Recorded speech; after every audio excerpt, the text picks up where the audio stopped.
Hace unos días, el senador Wilson Arias del Partido del Pacto Histórico publicó la siguiente imagen. Es más peligroso un titular engañoso que una noticia falsa. Y por supuesto, tiene toda la razón. Eso es lo que actualmente hacen los medios tradicionales de comunicación con el gobierno del presidente Gustavo Petro. Por medio de sus titulares engañan a las personas y como son muy pocos los que se toman el tiempo y el trabajo de ingresar a sus plataformas para leer, se quedan solamente con la información que dicen sus titulares. Este es el caso de la reciente noticia que publicó Blue Radio. Este medio que está acostumbrado a tergiversar toda la información para que la población y los colombianos se vayan en contra del presidente Gustavo Petro. En su última noticia publicaron lo siguiente. Se perdieron 100.000 millones en proyectos de acueducto del Chocó, denuncia Contraloría. Sin embargo, como se pudieron dar cuenta, en ningún momento en ese encabezado se menciona a qué gobierno, en qué periodo o en qué años se dio la pérdida de esos 100.000 millones de pesos del Chocó.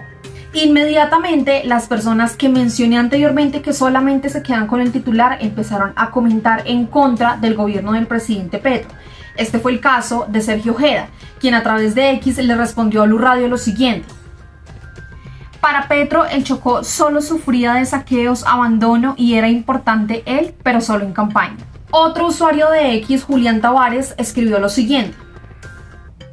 Por donde se mire el gobierno de Petro se descubren robos y abuso de poder. No les va a alcanzar Colombia para satisfacer su hambre de dinero fácil. Sin embargo, al ingresar a esta noticia de Blue Radio, solamente hasta la parte final de la noticia mencionan que fue en el año 2021.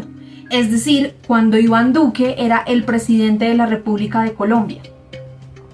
Por esto, el presidente Gustavo Petro le respondió a Blue Radio.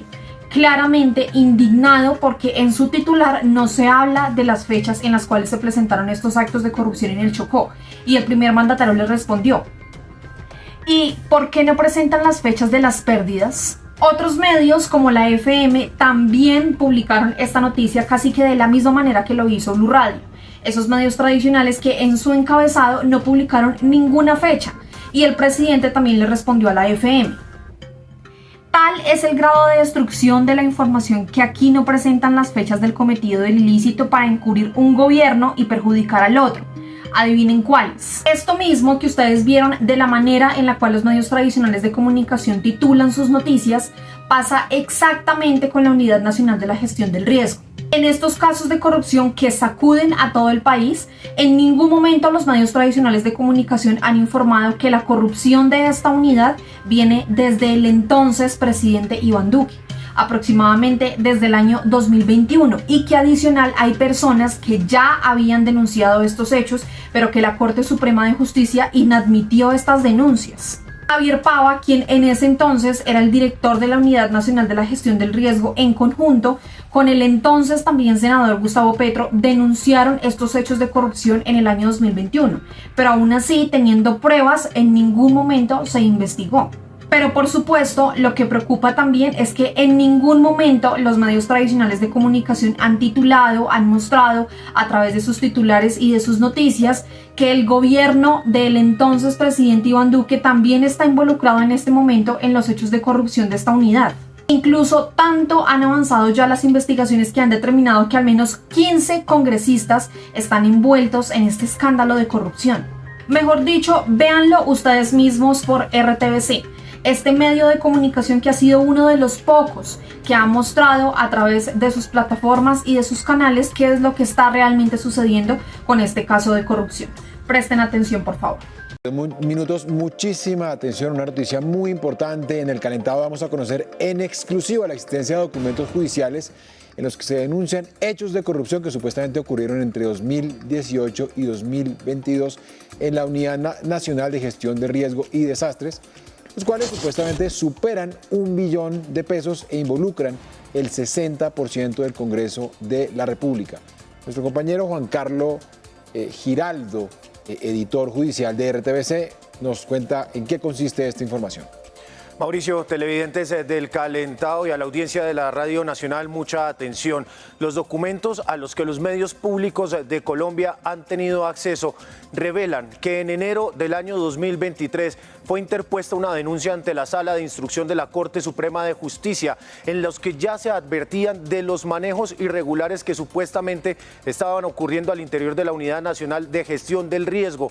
En la denuncia hay varios puntos muy importantes. El primero de ellos, dicen que entre el año 2018 y 2022 se pudieron haber apropiado de por lo menos 1 billón de pesos. Es decir, los hechos que conocíamos hasta el momento que están involucrados Olmedo López y Sneider Pinilla serían solo la punta del iceberg de un escándalo de corrupción que en el expediente aparece como una oficina criminal que saca recursos para el bolsillo de funcionarios, contratistas y particulares que se beneficiaban de los recursos de la Unidad Nacional de Gestión del Riesgo y de todos los colombianos para apropiarse en beneficio propio de estos recursos.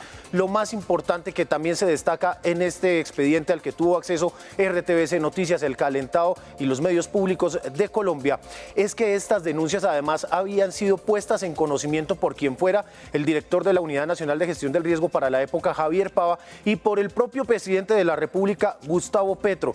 Sin embargo, la Corte Suprema de Justicia, con las denuncias en las manos y con un gran número de evidencias sobre estos supuestos hechos de corrupción, inadmitió la denuncia y señaló que no tenía suficientes evidencias para avanzar en la investigación. Quiere decir que todo esto estaba advertido desde por lo menos enero del 2023. La decisión de la Corte Suprema de Justicia en marzo de ese mismo año es inadmitir la denuncia, pero en consecuencia le piden a la Fiscalía General de la Nación, en ese momento una fiscal delegada anticorrupción, que investigue estos graves hechos denunciados ante esta instancia judicial. Todos estos hechos, entrevistas con el denunciante, los documentos, reacciones y un análisis completo de esto lo vamos a entregar a ustedes y a todo el país en nuestras emisiones de RTBC Noticias a lo largo del día. Bueno, Juan Carlos, a las 8 de la mañana, 45 minutos, pues una noticia muy importante, trascendente en este tema de la lucha y la visibilización de la corrupción en Colombia. Se comprueba entonces que, Juan Carlos, que esta situación endémica de corrupción en la UNGRD proviene de años atrás, ¿no? Juan Carlos nos acaba de informar, mucha atención, cerca de 1 billón de pesos se perdieron entre el periodo 2018 a 2022. ¿Se puede establecer exactamente, Juan Carlos, qué directores estaban y qué gobierno estaba en esos momentos pues al frente de los destinos de la nación? ¿Qué mandatario estaba al frente de los destinos de la nación? ¿Qué otros detalles se tienen acerca de esta grave denuncia? Además, muy grave, ¿no, Juan Carlos, en tu análisis, que la Corte Suprema de Justicia pues no haya asumido con toda la ética, la transparencia y la gravedad de la denuncia, pues su misión y su función de asumir y de iniciar el proceso investigatorio correspondiente, ¿no? Y de estudio. Mire, Narda, en la denuncia, en el expediente al que tuvo acceso los medios públicos de Colombia, queda claro que estos hechos ocurrieron supuestamente entre el 2018 y 2022 bajo el entonces director de la Unidad Nacional de Gestión del Riesgo durante el gobierno del expresidente Iván Duque. Además, señalan en la denuncia que por lo menos 15 congresistas estarían involucrados en recibir directamente estos recursos a través de los denominados cupos indicativos, los cuales además tomaban de manera inmediata de las obras o de los contratos que licitaba la Unidad Nacional de Gestión del Riesgo por intermedio de empresarios y de otros intermediarios que reseñan allí en este documento.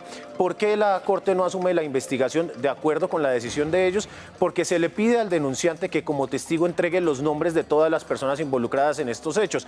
Entregan en la denuncia los nombres de 3 personas que están involucradas en estos hechos, pero al solicitarle el nombre de los congresistas, el testigo pide que se le entregue protección para su vida y para la de su familia. Sin embargo, la Corte señala que no puede tomar esta determinación y que al no tener información concreta sobre los aforados, se inadmite esta denuncia y le dice a la Fiscalía que tome cartas en el asunto. Una Fiscalía Anticorrupción en la cual también quedaron registros de estos hechos, en las que se entregaron nombres y en las que recién recientemente hubo una ampliación de denuncia que por lo pronto pues no ha generado mayores desarrollos o resultados en materia penal. Denuncia hecha, Juan Carlos, en el gobierno del presidente Petro, ¿no? Enero de 2023, hecha por Javier Pava, es director de UNGR, ¿verdad? Y por el propio presidente de la República, Gustavo Petro, ¿verdad? Acá son tres ingredientes distintos. Lo primero, la denuncia que interpone ante la Corte Suprema de Justicia una persona a quien en este momento no vamos a revelar su nombre, pero en el transcurso del día lo van a conocer, y él es quien pone en conocimiento de manera oficial, es decir, ante la propia Corte Suprema de Justicia, sala de instrucción,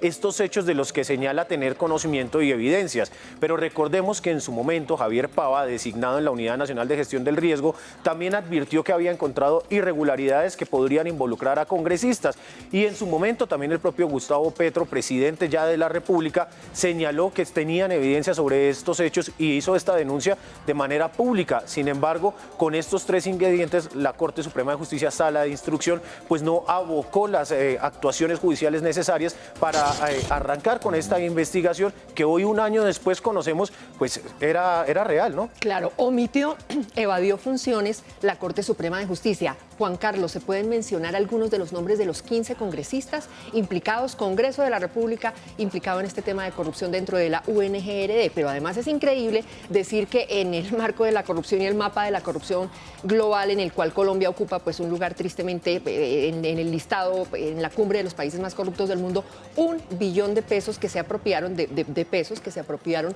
los corruptos de recursos de la UNGRD para intereses personales, ¿no? Congresistas, nombre de congresistas, Juan Carlos, ¿es posible decir alguno?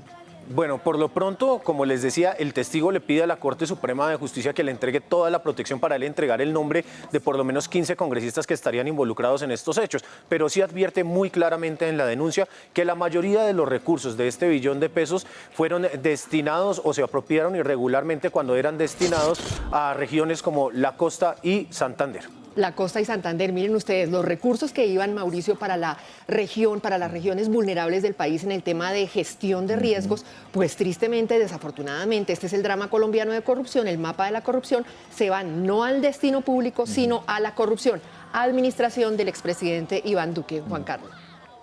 Pues bien, sobre estos hechos en los que además en esta misma denuncia se señala a Mario Castaño, el ex senador condenado por el escándalo de las marionetas, como uno de los antecedentes importantes para que se investigue, les vamos a hablar en el transcurso del día, en nuestra emisión central de RTVC Noticias y en las otras emisiones que a lo largo del día tengamos acá en RTVC Noticias, Señal Colombia, la señal de la paz. Regresamos con ustedes a estudio para que continúen con...